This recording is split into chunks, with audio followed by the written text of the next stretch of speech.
In this 5-minute fashion portfolio critique, we're looking at the work of Nhina Svensson. Nhina, I hope I pronounced your name right. My apologies in advance if I did not.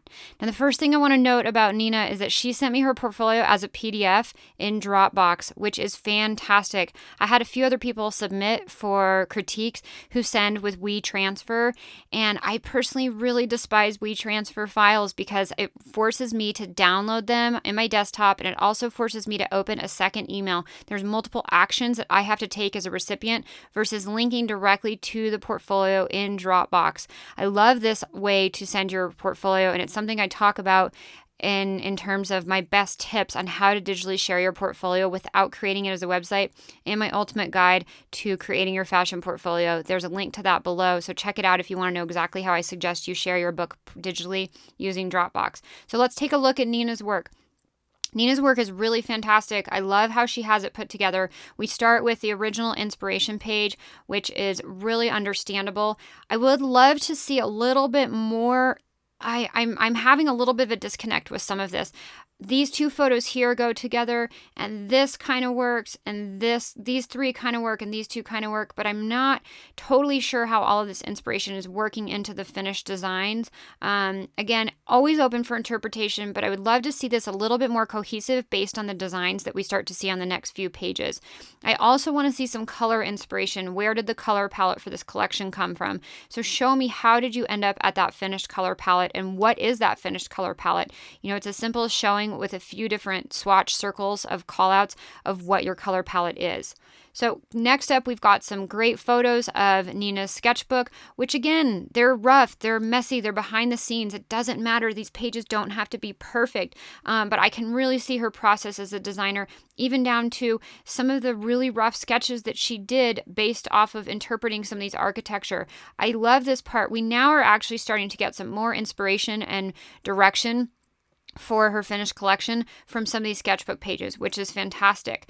The next page is so simple, just a photo of the fabric swatches that she chose to use. So it really gives me an idea of what these garments look like in real life, what the finished product is, even if they've not gone into production, even if they never go into production, even if you can't get pictures of them in production. This gives me a great idea of what the product actually is. Next up, we've got some more photos of her inspiration, which now is starting to make a little bit more sense to me. I'm understanding how some of this is interpreted into her design. Some of these lines within architecture, and these lines within some geographic photos, and all of these different things are interpreting into her finished designs. It's starting to make a lot more sense to me. These are really fun right here.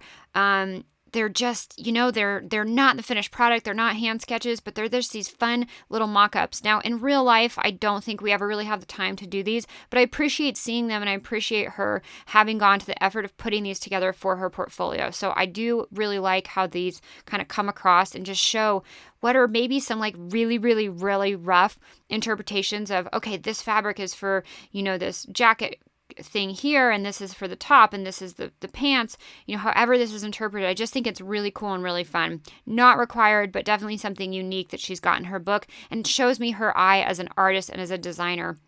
She really gets creative and thinks outside the box, which I love to see. Next up, again, we've got some more sketches and some more inspiration. I can quickly browse through these. I'm starting to get the feel for the collection. So here we've got it all mocked up in hand illustrations. These look great. I get a really nice overview of the entire line plan and what the range looks like, and I get to see what are all the different pieces and how does this full assortment come together. Fantastic. She next shows a layout of an outfit, of what the outfit details are. And I love how she has each of her boards labeled at the bottom, so I can see exactly what it is that I'm looking at. We get to see the material that this is made up of. So I really am starting to get a feel what the garments look like, how it works on the body, and what the fabrics are. This is a great snapshot and overview at a glance of what this design looks like and how it works together. The last page we get to see is the collection overview. So as a hiring manager, I love to get to be able to see this because I really get to see what does the assortment look like in total. Do you understand, sort of how to represent the different pieces of a collection? You've got 2 or 3 dresses, you've got 2 layering pieces, X number of blouses. as a designer, depending on your level and where you are in your career, it can be important to understand how many jackets do you need versus how many tops versus skirts versus pants, so on and so forth. So I love being able to see the whole collection at a glance to see what she put together. And I also love the mix here where I really can see the details of the garments, but she's added the textural elements as scanned artwork and put them into repeat and dropped them into each of the bodies. This is really giving me a great idea of what the finished product looks like and how it works as an actual garment.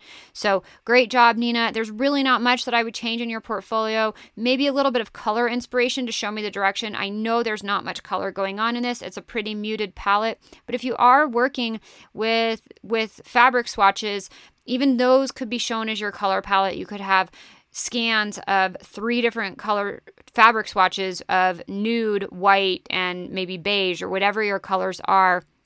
Just show me that in the beginning because I want to kind of see the direction of the color palette starting off within your book. Again, you guys, for more resources on getting your fashion portfolio together, check out my guide, Ultimate Guide to Creating Your Fashion Portfolio. It's absolutely free. All the resources I've mentioned in this video are linked down below, and you can check that out below the video. Thanks for watching this 5-minute fashion portfolio critique. Talk to you guys soon.